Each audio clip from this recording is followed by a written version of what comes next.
നല്ല രീതിയിൽ വർക്ക് ചെയ്ത് കമ്പനിയുടെ 10ാമത്തെ റാങ്കായ സക്സസ് ടീം റാങ്കിൽ നിന്ന് ഇന്ന് വർക്ക് ചെയ്തുകൊണ്ടിരിക്കുന്ന സാറിനെ നമുക്ക് വെൽക്കം ചെയ്യാം. വളരെ സ്നേഹത്തോടെ അതിലേറെ ബഹുമാനത്തോടു കൂടി നമുക്ക് സാറിനെ വെൽക്കം ചെയ്യാം. എല്ലാവരും നല്ലൊരു കയ്യോടിയോടുകൂടി സാറിനെ വേദിയിലേക്ക് വെൽക്കം ചെയ്യാം. Welcome sir on the stage.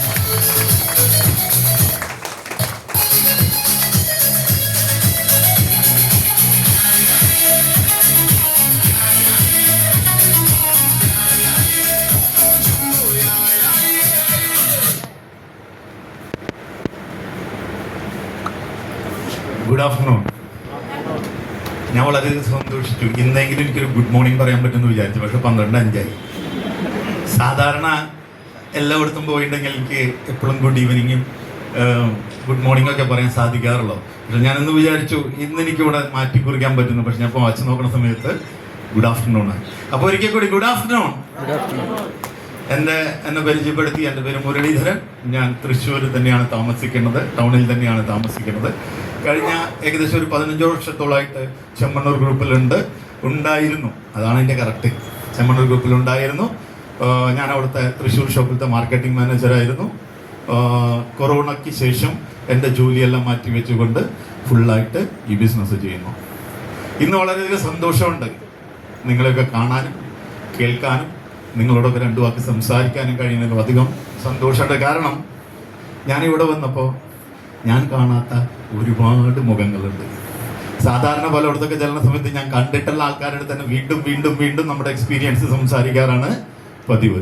പക്ഷെ ഇവിടെ ഞാൻ കാണാത്ത, എന്നെ കേൾക്കാത്ത ധാരാളം പേരെ എനിക്കിവിടെ പരിചയമില്ലാത്ത പല ആൾക്കാരെയും കാണാൻ സാധിക്കേണ്ട. അതുകൊണ്ട് തന്നെ നമ്മുടെ ഒരു എക്സ്പീരിയൻസ് ഇവിടെ ഷെയർ ചെയ്യാമെന്നാണ് ഞാൻ വിചാരിക്കുന്നത്. 15 വർഷത്തിലേറെ കാലമായിട്ട് ചെമ്മണ്ണൂർ ഗ്രൂപ്പിലുണ്ട്. അതുകൊണ്ട് തന്നെ ചെമ്മണ്ണൂർ ഗ്രൂപ്പ് എന്തൊക്കെ ഒരു ബിസിനസ് ഏറ്റെടുക്കുന്നുണ്ടെങ്കിലും ആദ്യം അറിയാനും സാധിച്ചിരുന്നു. കാരണം ഞാൻ അവിടുത്തെ മാർക്കറ്റിംഗ് മാനേജറാണ്. ഞാൻ ചെമ്മണ്ണൂരിൽ ജോയിൻ ചെയ്യുന്ന സമയത്ത് ചെമ്മണ്ണൂരിന് ആകെ സ്വർണ്ണക്കടകൾ മാത്രമേ ഉണ്ടായിരുന്നു. ഗോൾഡ് ആൻഡ് ഡയമണ്ട്സ് മാത്രം വിൽക്കുന്ന ഒരു ഗ്രൂപ്പായിരുന്നു. പക്ഷെ ഇന്ന് നമ്മൾ പരിശോധിച്ചിട്ടുണ്ടെങ്കിൽ ഏകദേശം 27 ടൈപ്പ് ഓഫ് ബിസിനസ്സുകൾ ഹാൻഡിൽ ചെയ്യുന്ന ഒരു ഗ്രൂപ്പായിട്ട് ചെമ്മണ്ണൂർ ഗ്രൂപ്പ് മാറിയിട്ടുണ്ട്. ഞാനവിടെ ചെല്ലുന്ന സമയത്ത് 22 ഷോപ്പാണ് ഉണ്ടായിരുന്നത്. ഇന്ന് നമ്മൾ പരിശോധിക്കുന്ന സമയത്ത് 64-ലധികം ജ്വല്ലറി ഷോപ്പുകളുള്ള ഒരു ഗ്രൂപ്പായിട്ട് ചെമ്മണ്ണൂർ ഗ്രൂപ്പ് മാറിയിട്ടുണ്ട്. അപ്പോൾ നമ്മുടെ മദർ കമ്പനി എന്ന് പറയുന്ന ചെമ്മണ്ണൂർ ഗ്രൂപ്പ് വളരെയധികം ഗ്രോത്ത് ഉണ്ടാക്കിക്കൊണ്ടിരിക്കുന്ന ഒരു കമ്പനിയാണ്, അല്ലേ? വളരെയധികം ഗ്രോത്ത് ഉണ്ടാക്കിക്കൊണ്ടിരിക്കുന്ന ഒരു കമ്പനിയാണ്. കൃത്യമായ പ്ലാനിങ്ങോടുകൂടി പ്രവർത്തിക്കുന്ന ഒരു കമ്പനിയാണ്. അതിനെ നിയന്ത്രിക്കാൻ ഡോക്ടർ ബോബി ചെമ്മണ്ണൂർ എന്നുള്ള ഒരു അധികായകൻ ഉള്ളത് കൊണ്ടാണ് ഇത്ര വലിയ 15 വർഷം കൊണ്ടൊക്കെ നമ്മൾ നോക്കുന്ന സമയത്ത് വലിയ മാറ്റങ്ങൾ നമ്മുടെ ഗ്രൂപ്പിന് ഉണ്ടാക്കാനായിട്ട് സാധിച്ചത്. ഞാൻ പറഞ്ഞു വന്ന കാര്യം ഇത്രയേ ഉള്ളൂ. നമ്മൾ ആരുടെ കൂടെയാണ് പ്രവർത്തിക്കുന്നത്, ഇതിൻ്റെ ഒരു തിരിച്ചറിവ് നമുക്ക് ഉണ്ടാവണമല്ലോ, അല്ലേ? ഞാൻ പറഞ്ഞു, ഞാൻ ചെല്ലുന്ന സമയത്ത് ചെമ്മണ്ണൂർ ഗ്രൂപ്പിന് സ്വർണ്ണം ഡയമണ്ട് മാത്രമേ ഉണ്ടായിരുന്നുള്ളൂ. പിന്നീട് ഒരുപാട് ബിസിനസ് സ്ഥാപനങ്ങൾ കയറി വന്നു. അവിടെയൊക്കെ നമ്മളും അതിന് ഭാഗമാനായിട്ട് സാധിച്ചിട്ടുണ്ട്. ഇതുപോലെയുള്ള ഒരു പ്രോഗ്രാമിലൊന്നും ഇരുന്നിട്ടല്ല ഞാൻ ഫിജിക്കാട്ട് എന്ന് പറയുന്ന ഒരു കമ്പനിയെ പറ്റി കേൾക്കുന്നത്. ഞങ്ങൾ മാർക്കറ്റിംഗ് മാനേജേഴ്സിൻ്റെ ഒരു മീറ്റിംഗ് കോഴിക്കോട് വെച്ച് നടക്കണു. അവിടെ വന്ന് ഞങ്ങളന്ന് വിളിച്ച സമയത്ത് ചെമ്മണ്ണൂർ ഗ്രൂപ്പ് പുതിയൊരു അനൗൺസ്മെൻറ്റ് ചെയ്യാണ്. നമ്മൾ പുതിയൊരു ബിസിനസ് കൂടി സ്റ്റാർട്ട് ചെയ്യാൻ പോവുകയാണ്. ദുബായിൽ പ്രവർത്തിക്കുന്ന ഒരു കമ്പനീനെ നമ്മൾ ഏറ്റെടുക്കാൻ പോവുകയാണ്. കമ്പനിയുടെ പേര് ഫിജിക്കാട്ട് എന്നാണ്. അതിന്റെ പ്രവർത്തന രീതികളൊക്കെ അങ്ങോട്ട് പറഞ്ഞു തുടങ്ങിയ സമയത്ത് ഇത് എവിടെയൊക്കെയോ കേട്ടിട്ടുണ്ടല്ലോ എന്നൊരു തോന്നൽ എൻ്റെ ഉള്ളിൽ വന്നു. ഇന്നിവിടെ സംസാരിച്ച കുറച്ച് പേര് പറഞ്ഞു, അല്ലേ, ഞാൻ ഇതുപോലെയുള്ള കുറേ മൾട്ടി ലെവൽ മാർക്കറ്റിംഗ് കമ്പനികളിൽ വന്നു, ഞാൻ പ്രവർത്തിച്ചു, എനിക്ക് ഭയങ്കര ലോസായി, രക്ഷപ്പെടാൻ പറ്റിയില്ല, അതുകൊണ്ട് ഞാൻ മാറി നിന്നു. സെയിം അനുഭവമാണ് സാറേ, സിദ്ദിഖ് സാറേ, സെയിം അനുഭവമായിട്ട്. കാരണം ഞാൻ ചെമ്മണ്ണൂർ ഗ്രൂപ്പിൽ വരാനായിട്ട് മുമ്പ് ഇതുപോലുള്ള ഒരു മാർക്കറ്റിംഗ് കമ്പനിയിൽ ഞാൻ ചെന്നിട്ടുണ്ടായിരുന്നു. അന്ന് ഇവിടെ നിയമവും കാര്യങ്ങളൊന്നും ഉണ്ടായിരുന്നില്ല. അതുകൊണ്ട് തന്നെ ഏഷ്യാനെറ്റിലായിരുന്നു ഞാൻ ജോലി ചെയ്തിരുന്നത്. ചെമ്മണ്ണൂരിൽ പോകാനായിട്ട് മുമ്പ് അന്ന് എന്നെ അറിയപ്പെട്ടിരുന്നത് ഏഷ്യാനെറ്റ് മുരളി എന്നാണ്. ഞാൻ ഏഷ്യാനെറ്റിൽ ജോലിയുള്ള സമയത്ത് ഒരു മൾട്ടി ലെവൽ മാർക്കറ്റിംഗ് കമ്പനിയുമായിട്ട് എൻ്റെ ഒരു സുഹൃത്ത് വന്നു. ഞാൻ അതിലേക്ക് ഇറങ്ങി എനിക്കൊരു സ്വഭാവമുണ്ട്, എവിടെയെങ്കിലും ഒന്ന് ഇറങ്ങിയാൽ ഫുള്ളായിട്ട് അതിൽ ഇൻവോൾവ് ആവും. ഞാനതിൽ ഫുള്ളായിട്ട് ഇൻവോൾവ് ആയി. ആ കമ്പനിയിൽ കുറച്ച് അങ്ങോട്ട് വലിയ മെമ്പർമാരും കാര്യങ്ങളൊക്കെ വന്നപ്പോൾ ഞാൻ എൻ്റെ ജോലി റിസൈൻ ചെയ്തു. ഫുള്ളായിട്ട് അതിൻ്റെ പിന്നാലെ പോയി 2011 നമ്മുടെ നാട്ടിൽ പ്രശ്നങ്ങളൊക്കെ വന്ന സമയത്ത് എല്ലാ കമ്പനികളും നിന്നുപോയി. അതിൽ ഞാൻ പ്രവർത്തിച്ചിരുന്ന കമ്പനിയും നിന്നുപോയി. വരുമാനമില്ലാത്തൊരവസ്ഥ. അതുകൊണ്ട് തന്നെ ഇത് കേട്ടപ്പോൾ എനിക്ക് എവിടെയൊക്കെയോ കേട്ടിട്ടുണ്ടല്ലോ, ഇത് എന്തോ എനിക്ക് വീണ്ടും നമുക്കൊരു പ്രശ്നം വരാനുള്ള സാധ്യതയുണ്ടല്ലോ എന്ന് ചിന്തിച്ചുകൊണ്ട് ഞാൻ ഇതിനെ മൈൻഡ് ചെയ്യാതെ മാറി നിന്നൊരു വ്യക്തിയാണ്. പക്ഷേ ചെമ്മണ്ണൂരിൽ നിന്ന് എനിക്ക് നല്ല വരുമാനമുണ്ട്. ചെമ്മണ്ണൂരിൽ നിന്ന് നല്ല വരുമാനമുണ്ട്. എങ്ങനെ പോയാലും 1 ലക്ഷം 1.25 ലക്ഷം രൂപയൊക്കെ എനിക്ക് പ്രതിമാസം അവിടെ നിന്ന് എനിക്ക് വരുമാനമായിട്ട് എടുക്കാനും സാധിക്കുന്നുണ്ടായിരുന്നു. കാരണം സ്വർണ്ണക്കടലിൽ ജോലിയുള്ള ആൾക്കാരിനെ നിങ്ങൾക്ക് അറിയാനായിട്ട് സാധിക്കും, അവിടെ സാലറി കുറവായിരിക്കും, പക്ഷേ ഇൻസെൻറ്റീവ് ഗംഭീരമായിട്ടുണ്ടാവും. അവിടെ നടക്കുന്ന കടയിൽ നടക്കുന്ന കച്ചവടത്തിൻ്റെയൊക്കെ ഇൻസെൻറ്റീവ്സ്, കമ്മീഷൻസ് നമുക്ക് അവിടെയുള്ള സ്റ്റാഫുകൾക്കൊക്കെ തുല്യമായിട്ട് വീതിച്ച് കിട്ടുന്നതുകൊണ്ട് നല്ല വരുമാനം ഉണ്ടായിരുന്നു. അതുകൊണ്ട് ഇനി ഇതിലേക്ക് ഞാൻ കുറ്റം പറഞ്ഞാൽ എൻ്റെ ജോലി പോയാലോ എന്ന് കരുതി ഞാൻ ഇതിൻ്റെ ഒരു ഭാഗമായി 20,000 രൂപ കൊടുത്ത്, അന്ന് വേറെ ഒരു പ്രൊഡക്റ്റും ഇല്ല. ബോച്ചെ പറഞ്ഞ കാര്യമായിരുന്നു, എല്ലാം വരും. പക്ഷെ ഇപ്പോൾ നിലവിൽ നെല്ലിക്കയുടെ ജ്യൂസ് ഉണ്ട്, കറ്റാർവാഴയുടെ ജ്യൂസ് ഉണ്ട്, ഇങ്ങനെ കുറച്ച് ജ്യൂസുകളൊക്കെ ഉണ്ട്. ഇനി എല്ലാ പ്രൊഡക്റ്റുകളും വരുന്നൊരു കാലം നാളെ ഉണ്ടാവുമെന്ന് പറഞ്ഞു. എൻ്റെ ജോലി പോകണ്ടെന്ന് കരുതി ഞാൻ അതിൽ നിന്നുള്ള 20,000 രൂപ കൊടുത്ത് ഒരു 4 5 ബോട്ടിൽ ജ്യൂസ് കിട്ടി. അത് ഞാൻ വീട്ടിലേക്ക് മേടിച്ചു കൊണ്ടുവന്നു. ഇഷ്ടമില്ലാണ്ട് കഴിച്ചത് കൊണ്ടാണെന്ന് അറിയില്ല. ആദ്യത്തെ എടുത്ത് ഒഴിച്ചപ്പോൾ ഇവിടെ നിന്നു. അത് ഇങ്ങോട്ടും ഇറങ്ങണില്ല, ഇങ്ങോട്ടും പോണില്ല. കാരണം മറ്റൊന്നുമല്ല, നമ്മൾ കൊടുക്കുന്ന വെൽനെസ് എക്സ്ട്രാക്റ്റ് ആണ്. അതിൽ വെള്ളം ചേർത്ത് കഴിക്കണം. ഇതുപോലും നോക്കാതെ ഞാൻ എടുത്തൊരു കമത്തി അത് തുപ്പാനും പറ്റില്ല, ഇറക്കാനും പറ്റില്ലാത്തൊരവസ്ഥയിൽ അങ്ങനെ തന്നെ ആ ബോട്ടിലുകൾ അങ്ങോട്ട് മാറ്റി വെച്ചു. ഞാൻ എൻ്റെ ജോലിയായിട്ട് മുന്നോട്ട് പോയി. കാരണം പുറത്തൊക്കെ പറയാനൊരു പേരുണ്ട്, മാർക്കറ്റിംഗ് മാനേജർ എന്നൊക്കെ പറയുമ്പോൾ അല്ലേ, കേൾക്കാനൊക്കെ ഒരു സുഖം. മറ്റേ പടത്തിൽ പറഞ്ഞ പ്രകാരം PKP എന്ന് കേൾക്കാനൊക്കെ ഒരു സുഖം ഉണ്ടെന്ന് പറയില്ല, ഒരു വെട്ടിക്കെട്ട് പോലെ എന്ന് പറഞ്ഞ പ്രകാരം ഒരു മാർക്കറ്റിംഗ് മാനേജർ എന്നുള്ള രീതിയിൽ എനിക്ക് പറയാനും എൻ്റെ വീട്ടുകാർക്ക്, എൻ്റെ ഭാര്യയ്ക്കൊക്കെ അവർ കൂട്ടുകാരികളുടെ അടുത്ത് പരിചയപ്പെടുത്താനൊക്കെ ഭയങ്കര ഒരു അന്തസ്സായിരുന്നു. ചെമ്മണ്ണൂരിലത്തെ മാർക്കറ്റിംഗ് മാനേജറാണ്. ഞങ്ങളുടെ ലൈഫ് സ്റ്റൈലും ഗംഭീരമാക്കി കൊണ്ടുപോയി ഞാൻ. കാരണം കുട്ടികളൊക്കെ വലിയ സ്കൂളിൽ പഠിപ്പിക്കുന്നു, നല്ല വരുമാനമുണ്ടല്ലോ, നല്ല ഗംഭീര സ്കൂളിൽ പഠിപ്പിക്കുന്നു.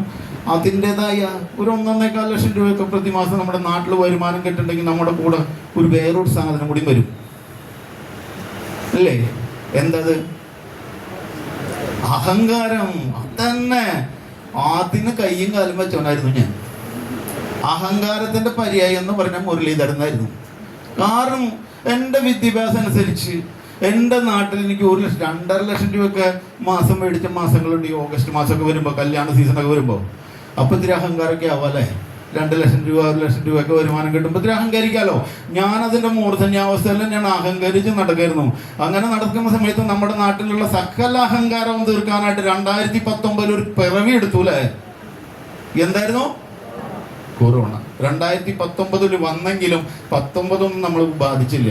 നമുക്ക് ബാധിച്ചതൊക്കെ 20-ലാണ്. ആണോ അല്ലേ? മറന്നിട്ടുണ്ടോ?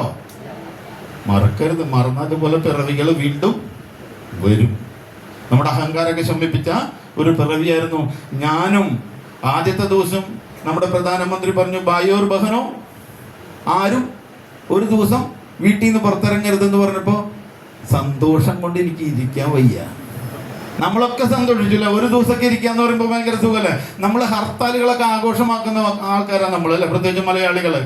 മുൻകൂട്ടിയിട്ടുള്ളൊരു ഹർത്താലാഞ്ജലി തലേ ദിവസം നമ്മൾ പോയിട്ട് ചിക്കൻ മേടിച്ചോണ്ടിരും അല്ലേ? 9 മണിയാകുമ്പോഴേക്കും പോയി വേറൊരു സാധനം മേടിക്കും, 9 മണിക്ക് അത് അടയ്ക്കും. എന്നിട്ട് പിറ്റേ ദിവസം നമ്മളത് അങ്ങോട്ട് ആഘോഷമാക്കുന്ന ആൾക്കാരാണ് ഹർത്താലുകൾ എന്ന് പറഞ്ഞ പ്രകാരം. ആദ്യത്തെ ഒരു ദിവസം ലോക്ക്ഡൗൺ ഞാനും ചിക്കൻ മേടിച്ചു, ബാക്കിയില്ല കേട്ടോ, ബാക്കിയില്ല. ചിക്കൻ മേടിച്ചു. വീട്ടിലാണെന്നുണ്ടെങ്കിൽ ആഘോഷമായി. എനിക്ക് ലീവുള്ള ദിവസം ആഘോഷമാണ് വീട്ടിൽ. ഞാൻ കുട്ടികളുടെ കൂടെ കുത്തുമറിഞ്ഞ് കളിച്ച് ചിരിച്ച് നടക്കുന്ന ഒരാളായത് കാരണം അവരൊക്കെ ഭയങ്കര ആഘോഷത്തോടു കൂടി. ലോക്ക്ഡൗൺ അങ്ങോട്ട് നീണ്ടു തുടങ്ങി. ഒരു ദിവസം എന്നുള്ളത് 2 ദിവസം 3 ദിവസം 4 ദിവസമൊക്കെ കഴിഞ്ഞപ്പോൾ എൻ്റെ ചിരിയൊക്കെ പോയി. കുട്ടികൾക്ക് അപ്പോഴും ചിരിയുണ്ട്, അതിന് വലിയ ബോധമൊന്നുമില്ലേ. എൻ്റെ ചിരിയൊക്കെ അങ്ങോട്ട് മാഞ്ഞ് ഇനി ചിരിക്കുകയാണോ കരയാണോ എന്ന് പറഞ്ഞൊരവസ്ഥയിലെത്തി നമ്മൾ. അനുഭവിച്ചിട്ടില്ലേ? ഉണ്ടല്ലേ? പ്രത്യേകിച്ച് വീട്ടിലെ കാര്യങ്ങൾ നോക്കുന്നവർ ഇതൊക്കെ അനുഭവിച്ചിട്ടുണ്ടാവും. സ്കൂളുകളൊക്കെ അടഞ്ഞു കിടക്കണമെന്ന് പറഞ്ഞിട്ട് നമ്മളിൽ നിന്ന് ഫീ മേടിക്കാതിരുന്നില്ല. എല്ലാ മാസവും ഫീസ് അടക്കണം. കൊറോണ വന്ന് ലോക്ക്ഡൗൺ വന്നപ്പോൾ നമുക്ക് ചിലവ് കൂടുക ചെയ്തേ, കുറയല്ല ചെയ്തേ. എൻ്റെ 3 മക്കൾ പഠിക്കേണ്ട 3 സ്മാർട്ട് ഫോൺ മേടിക്കേണ്ടി വന്നു. അതിലേക്കുള്ള ഡാറ്റ റീചാർജ് ചെയ്ത് കൊടുക്കേണ്ടി വന്നു. മാസം മാസം നമ്മുടെ ചെലവുകൾ കൂടി. ഇനി കേൾക്കുന്ന കാര്യങ്ങൾ നിങ്ങൾ ശ്രദ്ധിച്ചോ. ഒരു കാര്യം പോലും ഞാൻ ഇവിടെ എൻ്റെ ജീവിതത്തിൽ നടക്കാത്ത ഒരു കാര്യം പറഞ്ഞിട്ട് ഞാൻ ഇതിൻ്റെ പുറത്തേക്ക് പോവില്ല. നിങ്ങളെ കൺവിൻസ് ചെയ്യാൻ വേണ്ടിയിട്ട് ഞാൻ സിനിമാ കഥകളോ നോവലുകളിലോ വന്ന കാര്യങ്ങൾ നിങ്ങളോട് സംസാരിക്കില്ല. ഞാൻ ഇനി സംസാരിക്കുന്ന മുഴുവൻ എൻ്റെ ജീവിതത്തിലെ ടച്ച് ചെയ്ത കാര്യങ്ങൾ മാത്രമേ ഞാൻ നിങ്ങളോട് സംസാരിക്കുള്ളൂ. അങ്ങനെ ഇരിക്കുന്ന സമയത്ത്, ആ കൊറോണ പിടിച്ച സമയത്ത്, വീട്ടിൽ ഒന്നും ചെയ്യാൻ പറ്റാത്തൊരവസ്ഥയിൽ ഇരിക്കുന്ന സമയത്ത് എൻ്റെ പരിചയത്തിലുള്ള 3 പേര് കൊറോണ പിടിച്ച് മരണപ്പെട്ടു. സത്യം പറഞ്ഞില്ലെങ്കിൽ എനിക്കാകെ ഡിപ്രഷൻ മോഡിലേക്ക് വന്നു. എനിക്ക് പേടിയായി തുടങ്ങി. നാളെ എന്ത് അനുഭവിച്ചിട്ടുണ്ടോ നിങ്ങൾ? ഞാൻ പലയിടത്തും പറഞ്ഞിട്ടുണ്ട്. ഒരു പക്ഷേ ഇവിടെ എന്നെ കേൾക്കുന്ന ആദ്യത്തെ ആൾക്കാരുണ്ടോ, ഞാൻ ഒരു വട്ടം കൂടി ഞാൻ പറയാം. അതിൽ ഞാൻ ആകെ ഡെസ്പായി പോയ ഒരു കേസ് എന്താണെന്ന് വെച്ചിട്ടുണ്ടെങ്കിൽ, എൻ്റെ പരിചയത്തിൽ ചെമ്മണ്ണൂരിലേത്തെ ഒരു കസ്റ്റമർ, പേര് ബിന്ദു. അവരെ ഞാൻ പരിചയപ്പെടുന്നത് അവരുടെ മകൾക്ക് സ്വർണം എടുക്കാൻ വേണ്ടി വരിക കല്യാണത്തിന്. അന്ന് കല്യാണത്തിന് സ്വർണം എടുക്കാൻ വേണ്ടി വരുന്ന സമയത്ത് അവർക്ക് പണം തികയാതെ വന്ന സമയത്ത് അവരെൻ്റെ അടുത്ത് വന്ന് പറഞ്ഞു, കുറച്ച് പൈസ നിർത്തിത്തരണം, കല്യാണം കഴിഞ്ഞിട്ട് ഞാൻ അടക്കാം. അപ്പം ഞാൻ അവരുടെ കാര്യങ്ങളൊക്കെ അന്വേഷിച്ചു. സ്വർണ്ണക്കടയാണ്, നിർത്തി കൊടുക്കണമെങ്കിൽ അതിൻ്റെ റിസ്ക് നമുക്കുണ്ട് അല്ലേ. അപ്പം നമ്മൾ അവരെ കാര്യങ്ങളൊക്കെ അന്വേഷിച്ച സമയത്ത് 2 പെൺകുട്ടികളാണ് അവർക്ക്. ആ കുട്ടികൾ ചെറുതായിരിക്കുന്ന സമയത്ത് തന്നെ ഹസ്ബൻഡ് മരണപ്പെട്ടു. ഇവർക്ക് തൃശ്ശൂർ വടക്കേ ബസ് സ്റ്റാൻഡിൻ്റെ അടുത്ത് ഒരു ടൈലറിംഗ് ഷോപ്പ് ഉണ്ട്. അവർ ആ ടൈലറിംഗ് ഷോപ്പ് നടത്തിയിട്ടാണ് ഈ കുട്ടികളെ പഠിപ്പിച്ചത്. അതിന് മൂത്ത മകളുടെ കല്യാണത്തിന് 30 പവൻ സ്വർണ്ണമെടുക്കാൻ അവർ വന്നേ. എനിക്ക് അവരോടൊരു ആരാധന തോന്നി. കുട്ടികളെ പഠിപ്പിച്ച് ഒരു തൻ്റെടമുള്ള ഒരു സ്ത്രീ. എനിക്ക് അവരോടൊരു ബഹുമാനം, ഒരു ആരാധനയൊക്കെ തോന്നി അവരുടെ വാക്കുകൾ കേട്ടപ്പോൾ. കൃത്യമായ രീതിയിൽ തന്നെ അവർ ഗോൾഡ് കൊണ്ടുപോയി കല്യാണത്തിന് എന്നെ ക്ഷണിച്ചു. ഞാനും എൻ്റെ ഒരു സുഹൃത്തും കൂടി കല്യാണത്തിന് പോയി. ഗംഭീരമായ രീതിയിലൊരു കല്യാണം. അത് പറഞ്ഞ പ്രകാരം തന്നെ കല്യാണം കഴിഞ്ഞ് അവർക്ക് അവിടുന്ന് ഇവിടുന്നൊക്കെ കിട്ടാനുള്ള കുറച്ച് സ്വർണവും പണമൊക്കെ കൊണ്ട് അവർ വന്ന് അവർ ഇതൊക്കെ ക്ലോസ് ചെയ്തു. ഞാൻ പറഞ്ഞു വന്ന കാര്യം എന്താണെന്ന് വെച്ചിട്ടുണ്ടെങ്കിൽ, ഈ കൊറോണ വന്ന സമയത്ത് അവർക്ക് കൊറോണ പിടിപെട്ടു. അവർ പല ഹോസ്പിറ്റലിൽ കയറി. തൃശ്ശൂരിലുള്ള ഹോസ്പിറ്റലിൻ്റെ പേര് ഞാൻ പറയുന്നില്ല. തൃശ്ശൂരിലുള്ള ഒരു പ്രൈവറ്റ് ഹോസ്പിറ്റലിൽ അവർ ചികിത്സ തേടി അവിടെ കിടന്ന് അവർ മരണപ്പെട്ടു. അവരുടെ ബോഡി വിട്ട് കിട്ടാൻ വേണ്ടിയിട്ട് 8 ലക്ഷം രൂപ അടയ്ക്കണം എന്ന് പറഞ്ഞു ഹോസ്പിറ്റലിൽ. ചിന്തിച്ചു നോക്കാത്ത ഒരു ജീവിതം എവിടെ നിന്ന് എവിടേക്ക് പോയി എന്നാണ് ഞാൻ ചിന്തിക്കുന്നത്. ഇതൊക്കെ നടക്കുന്നത് എങ്ങനെയാ? ഞാൻ നാളെ എന്തെന്ന് ചിന്തിച്ച് പേടിച്ചിരിക്കുന്ന സമയത്താണ് ഇതൊക്കെ കേൾക്കുന്നത്.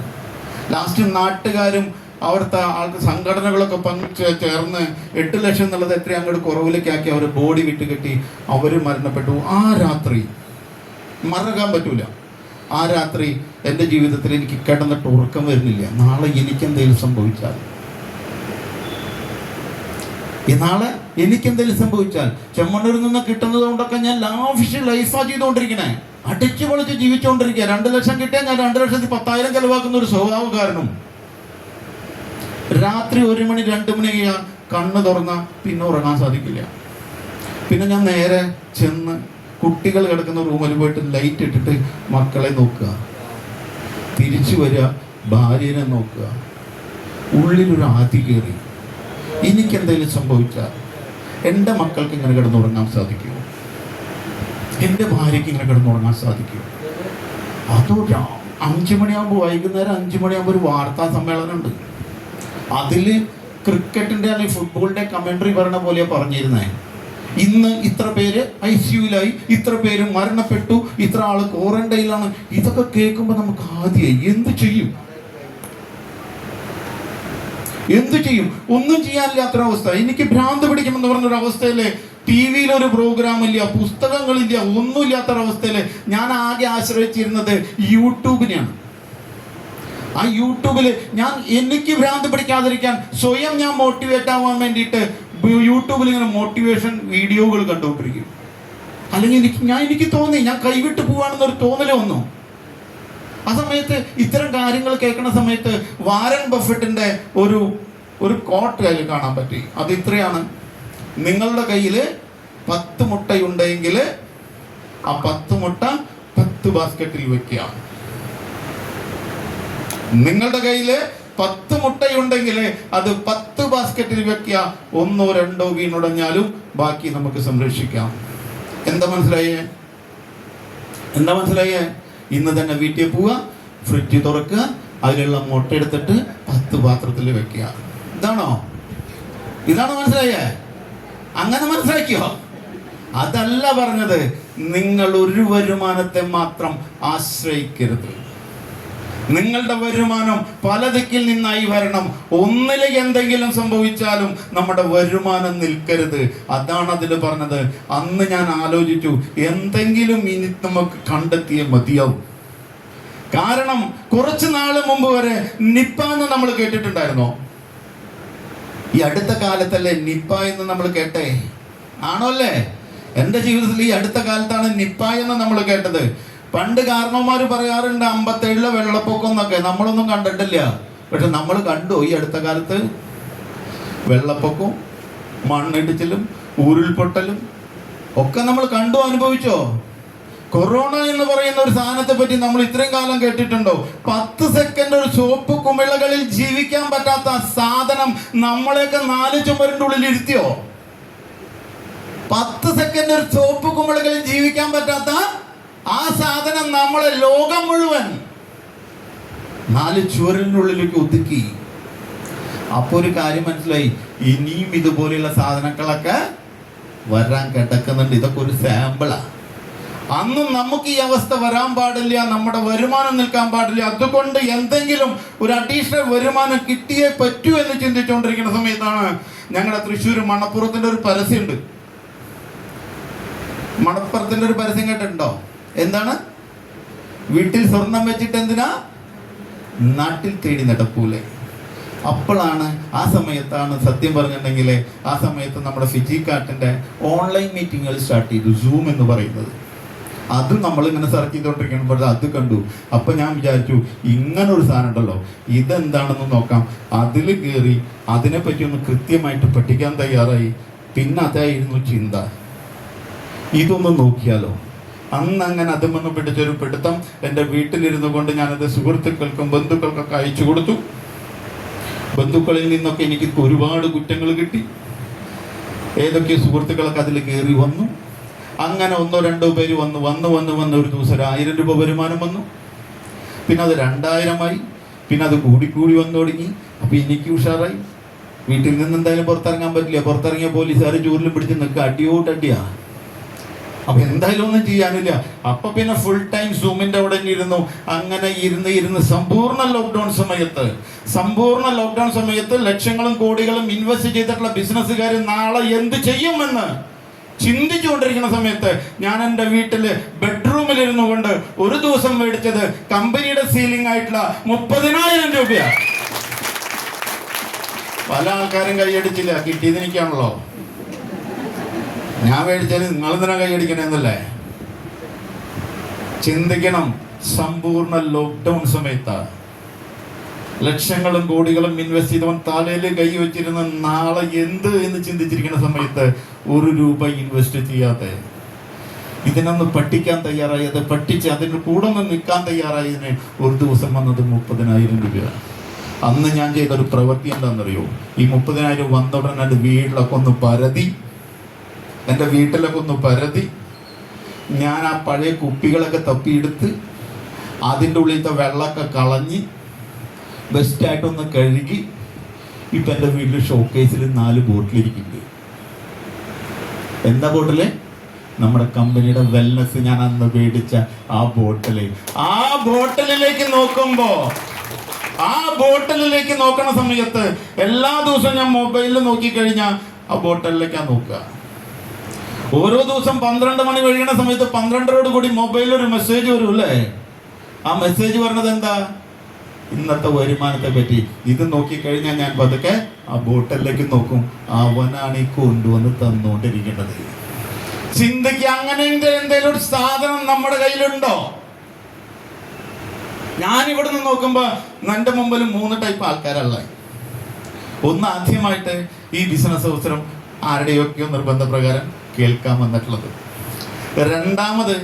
രണ്ടാമത്തെ ടൈപ്പ് ഓഫ് ആൾക്കാർ ജോയിൻ ചെയ്തിട്ടുണ്ട്, തീരുമാനം ഇപ്പോഴും എടുത്തിട്ടില്ല, കയ്യാലപ്പുറത്തിരിക്കണ തേങ്ങയുടെ പോലെയാ, വേണോ വേണ്ടേ എന്ന് ചിന്തിച്ചിരിക്കണ ടൈപ്പ് ആൾക്കാരുണ്ട്.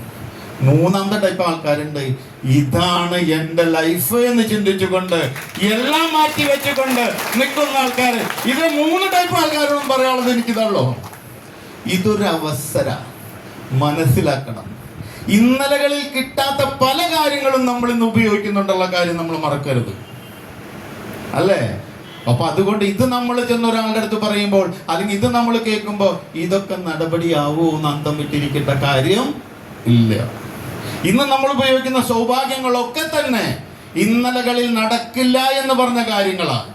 നമ്മുടെ കയ്യിലിരിക്കുന്ന മൊബൈൽ ഫോൺ വരെ ഒരു കാലഘട്ടങ്ങളിൽ ആ മൊബൈൽ ഫോൺ കണ്ടുപിടിക്കാൻ നടക്കുന്ന ഒരാള് അദ്ദേഹം പറഞ്ഞിട്ടുണ്ടാവും ഒരു ആശയം, ഒരു മൊബൈൽ ഫോൺ അതെനിക്ക് കണ്ടുപിടിക്കണം, വയറില്ലാത്തൊരു ഫോണിനെ പറ്റി ഞാൻ ചിന്തിക്കുന്നുണ്ടെന്ന് പറഞ്ഞിട്ടുണ്ടാവില്ലേ? അത് കേട്ടവരൊക്കെ അവരെ കളിയാക്കിയിട്ടുണ്ടാവില്ലേ?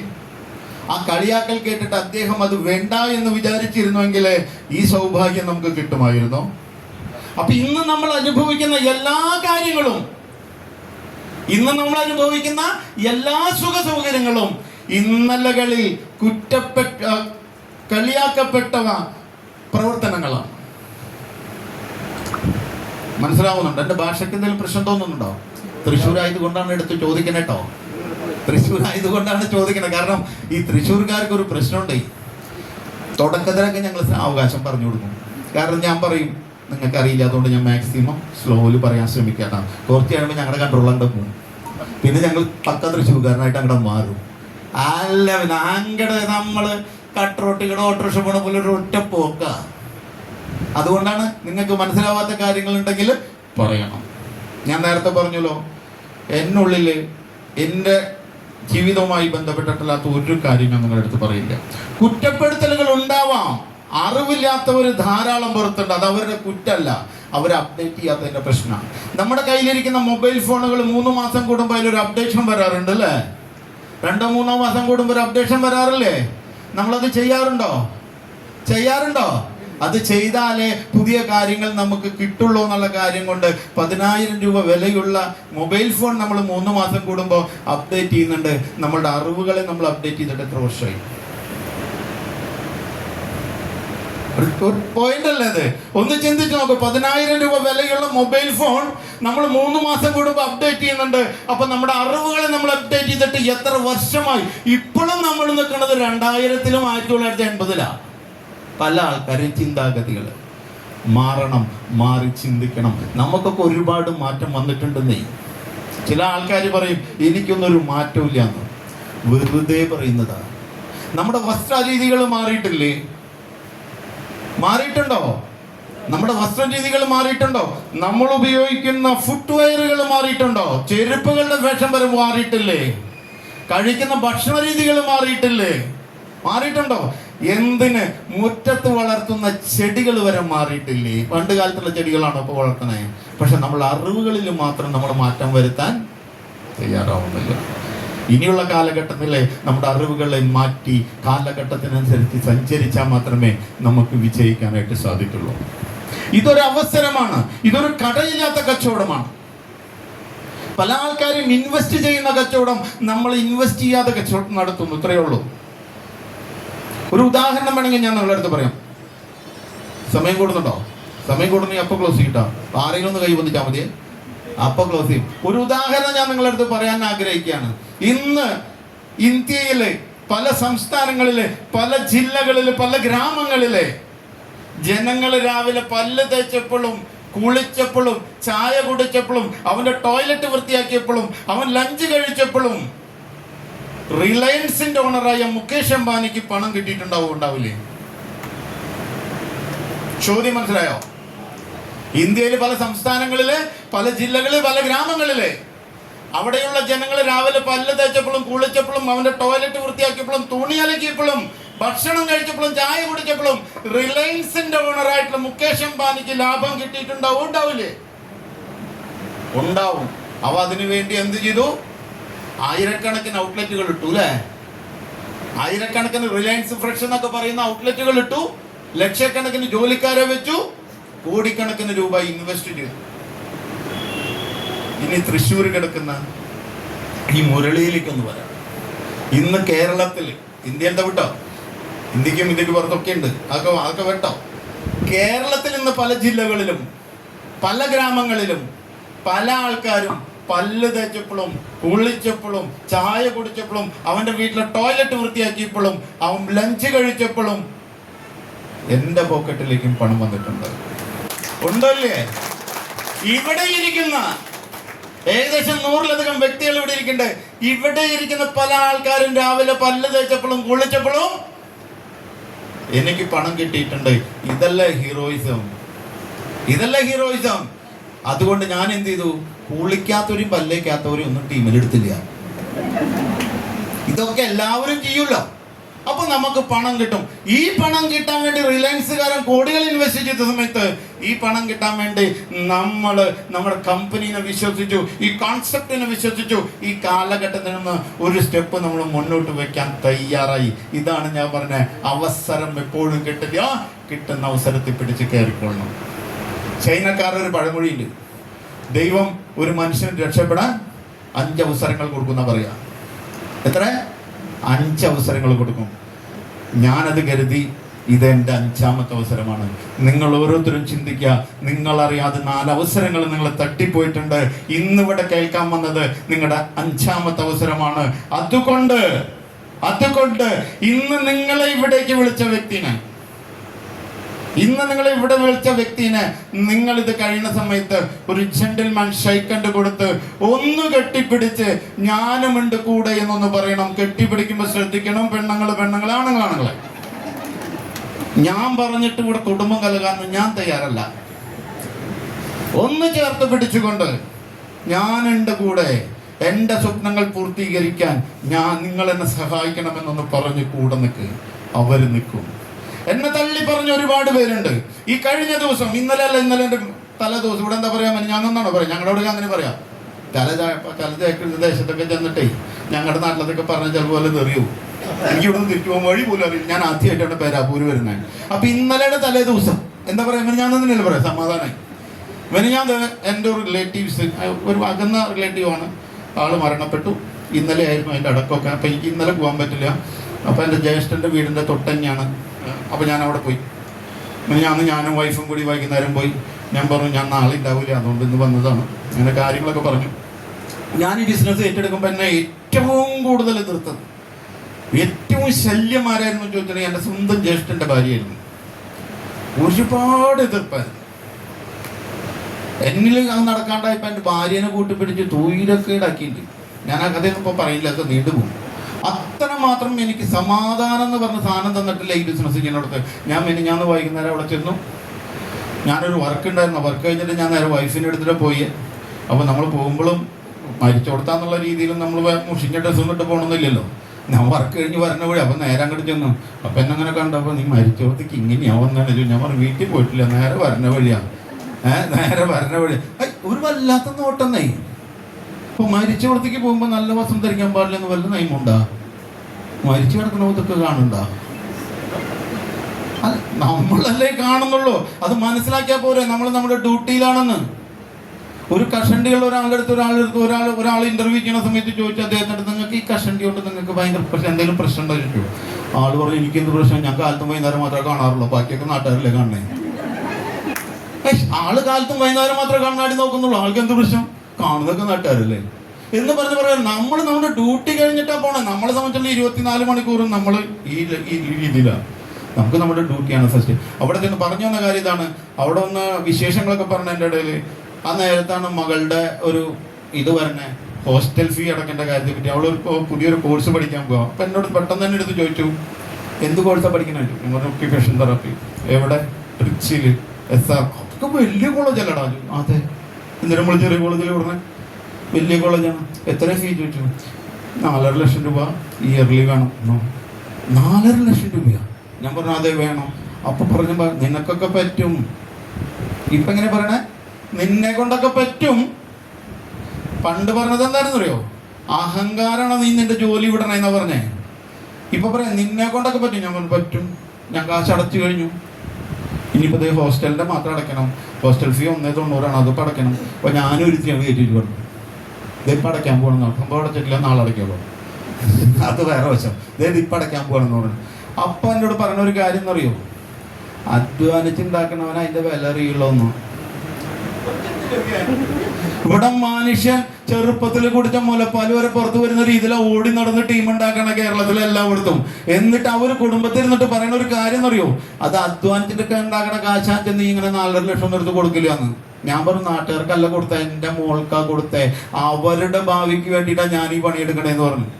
അപ്പൊ കുറ്റപ്പെടുത്തിയവരൊക്കെ തന്നെ നാളെ നമ്മളിലേക്ക് തിരിച്ചു വരുന്നൊരു കാലം വിദൂരമല്ല. അതിനെ നമ്മളെ നിലനിൽക്കാൻ തയ്യാറാവാന്നാണ് പറയാനുള്ളത്. നമ്മൾ നിലനിൽക്കുക.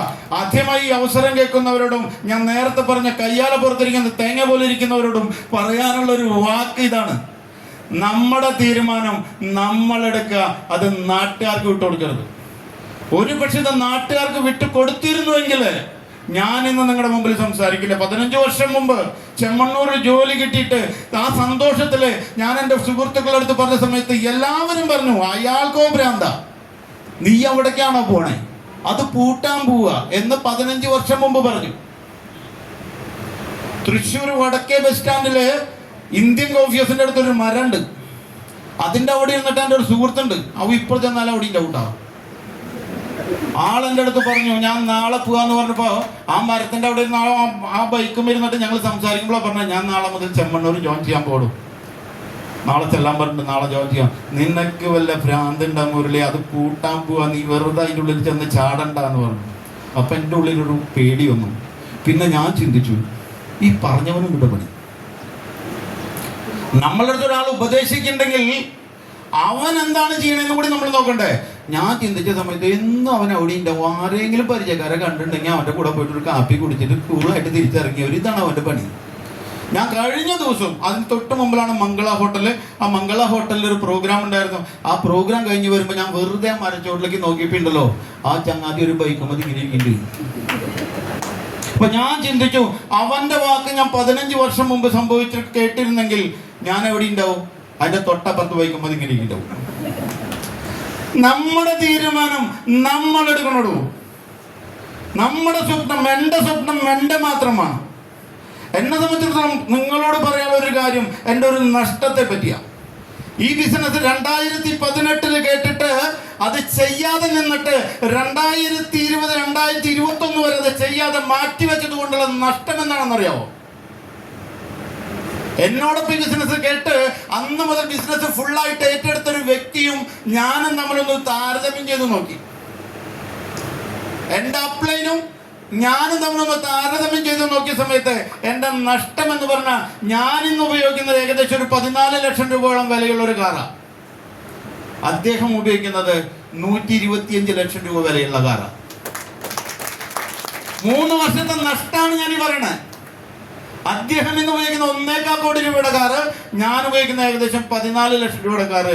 ഞാൻ കേട്ടു. ഞാൻ എൻ്റെ ജോലിയുമായിട്ട് ചിന്തിച്ചുകൊണ്ട് എൻ്റെ ജോലിയുമായിട്ട് മുന്നോട്ട് പോയി.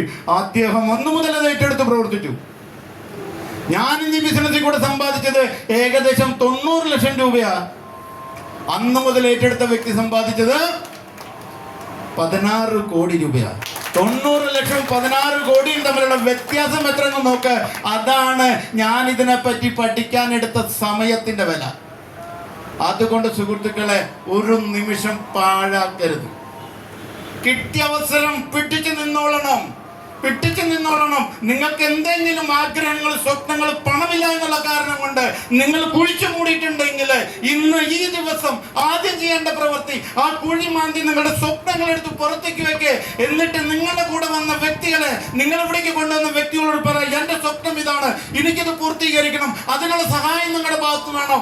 ഞങ്ങളുണ്ടാവും, കമ്പനി ഉണ്ടാവും, ഓരോ ടീം മെമ്പറും നിങ്ങളുടെ സ്വപ്നങ്ങൾ പൂർത്തീകരിക്കാനുണ്ടാവും. ഇല്ലെങ്കിൽ സംഭവിക്കാൻ പോകുന്നൊരു കഥ ഞാൻ പറയാം. ഒരു കൊച്ചു കഥ പറഞ്ഞു നിർത്താം. ഇത് പ്രശ്നമുണ്ടോ? ചിലയിടത്തൊക്കെ നിർത്താൻ പറയും, അതുകൊണ്ടാണ് നിർത്താൻ പറയുന്നത്. ഒരു കൊച്ചു കഥ പറയാട്ടോ. 2 കുരങ്ങന്മാരുടെ കഥ. ഒരു പക്ഷേ എന്നിൽ നിന്ന് ധാരാളം തവണ പല ആൾക്കാരും കേട്ടിട്ടുണ്ടോ, കേൾക്കാത്തവർക്ക് വേണ്ടി പറഞ്ഞുതരാം. 2 കുരങ്ങന്മാർ അവർ അടിപൊളിയായിട്ടൊരു കാട്ടിൽ ജീവിക്കായിരുന്നേ. അങ്ങനെ ജീവിക്കുന്ന സമയത്ത് കുരങ്ങന്മാർക്ക് തോന്നി, ഇനി ഈ കുരങ്ങാനായിട്ട് ജീവിക്കുന്നതിൻ്റെ കാര്യമൊന്നുമില്ല, നമുക്ക് മനുഷ്യനാവണം, നമുക്ക് മനുഷ്യന്മാരെ പോലെയാണോ, നമുക്ക് മനുഷ്യനാവണം എന്നൊരു ചിന്ത വന്നു. അവരതിനു വേണ്ടി ചെയ്യാൻ പറ്റുന്ന അവർക്ക് എന്താ ചെയ്യാൻ പറ്റുക? അവരൊരു പാറക്കെട്ടിന്റെ മുകളിൽ കയറി നിന്ന് പ്രാർത്ഥിച്ചു. ഒറ്റക്കാലിൽ നിന്ന് പ്രാർത്ഥന തുടങ്ങി, വനദേവതനെ പ്രത്യക്ഷപ്പെടുത്താൻ വേണ്ടി. വനദേവതനെ പ്രത്യക്ഷപ്പെടുത്താൻ വേണ്ടി ഒറ്റക്കാലിൽ നിന്നും 2 കുരങ്ങന്മാരും കഠിന തപസ്. വെള്ളമില്ല, ഭക്ഷണമില്ല, ഒന്നുമില്ലാണ്ട് കഠിന തപസ്. അവസാനം വനദേവതയ്ക്ക് പ്രത്യക്ഷപ്പെടാതിരിക്കാനായില്ല. പ്രത്യക്ഷപ്പെട്ടു. ചോദിച്ചു, എന്തിനാ നിങ്ങൾ ഈ തപസ് ചെയ്യുന്നു? എന്താ നിങ്ങൾക്ക് വേണ്ടത്? കുരങ്ങന്മാർ ഒരേ സ്വരത്തിൽ പറഞ്ഞു. അവർക്ക് മാറി ചിന്തിക്കേണ്ട കാര്യമില്ല. ഒറ്റ സ്വരത്തിൽ പറഞ്ഞു, ഞങ്ങൾക്ക് മനുഷ്യനാവും. വനദേവത പറഞ്ഞു, വേറെ എന്തെങ്കിലും വേണം, ഇത് നടപടിയാവുന്ന കേസല്ല. കുരങ്ങന്മാർ പറയും, വിട്ടുവീഴ്ചയില്ല, അല്ലെങ്കിൽ ഞങ്ങൾ മരിച്ചോളാം, ഇവിടെ നിന്ന് ഞങ്ങൾ മരിച്ചോളും, പക്ഷെ ഞങ്ങൾക്ക് മനുഷ്യനായി പറ്റൂ.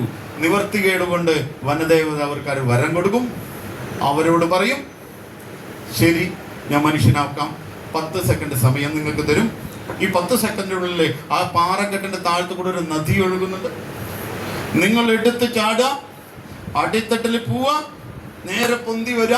പൊന്തി വരുമ്പോൾ നിങ്ങൾ മനുഷ്യനാവും. എങ്ങനെ? ആ വലിയ ഉയരമുള്ള പാറക്കെട്ടിന്റെ താഴെയുള്ള നദിയിൽ ആ വെള്ളക്കെട്ടിലേക്ക് എടുത്ത് ചാടുക. ചാടിയിട്ട് താഴെ പോയിട്ട് പൊന്തി നിങ്ങൾ മുകളിലേക്ക് വരുന്ന സമയത്ത് നിങ്ങൾ മനുഷ്യനാവും. 10 സെക്കൻഡ് ടൈം സ്റ്റാർട്ട്. എടുത്ത് ചാടി നേരെ താഴെ ചെന്നു. 10 സെക്കൻഡിൽ പൊന്തി വന്ന ഉയരത്തിൽ നിന്ന് വന്ന് വീണതല്ലേ, വേഗം കൈകാലിട്ടടിച്ച് നേരെ പൊന്തി വന്നൊരു കുരങ്ങൻ വന്ന് പൊന്തി വന്ന് നോക്കി. അവന് വിശ്വസിക്കാൻ സാധിച്ചില്ല. അവൻ മനുഷ്യനായി. അവൻ ആദ്യം നോക്കിയത് തൻ്റെ കൂടെ ചാടിയവൻ എവിടെന്നാ. ചുറ്റും നോക്കിയപ്പോൾ കാണാനില്ല. മുകളിലേക്ക് നോക്കിയപ്പോൾ പാറക്കെട്ടിന്റെ മുകളിൽ വഹിക്കുന്നുണ്ട്. എന്താ നീ ചാടാഞ്ഞേ ചോദിച്ചപ്പോ പറഞ്ഞ ഉത്തരം എന്താണെന്ന് അറിയോ? എന്താ നീ ചാടാഞ്ഞേ ചോദിച്ചു പറയാം, നീ ചാടിയിട്ട് മനുഷ്യനാവണ്ടോ നോക്കട്ടെ, എന്നിട്ട് ഞാൻ ചാടാം. അപ്പോഴേക്കും 10 സെക്കൻഡ് കഴിഞ്ഞു. ഇവിടെ ഇരിക്കുന്നവൻ മറ്റൊരാള് വിജയിക്കട്ടെ എന്നിട്ട് ഞാൻ നോക്കാമെന്ന് ചിന്തിച്ചാൽ ഏത് കാലത്തും ആ കുരങ്ങനായിട്ടിരിക്കേണ്ടി വരും. അവസരമുണ്ട്, ചാടിക്കോ, രക്ഷപ്പെടും. കണ്ണടച്ചിറങ്ങാൻ നിങ്ങൾ തയ്യാറാവാ. ഇല്ലെങ്കിൽ അടുത്ത 6 മാസത്തിനുള്ളിൽ അല്ലെങ്കിൽ 1 വർഷത്തിനുള്ളിൽ നിങ്ങളുടെ സുഹൃത്തിനെ, നിങ്ങളുടെ ബന്ധുവിനെ, നിങ്ങളുടെ നാട്ടിൽ ആർക്കെങ്കിലും വിശ്വസിക്കാൻ പറ്റാത്ത രീതിയിലുള്ള സാമ്പത്തികപരമായ മാറ്റങ്ങൾ കാണുമ്പോൾ അതിൻ്റെ ഉറവിടം തേടി ചെന്നാൽ നിസ്സംശയം പറയാൻ സാധിക്കും, അതിൽ നിന്ന് നിങ്ങൾ കേട്ട ഫിജിക്കാട്ടായിരിക്കും.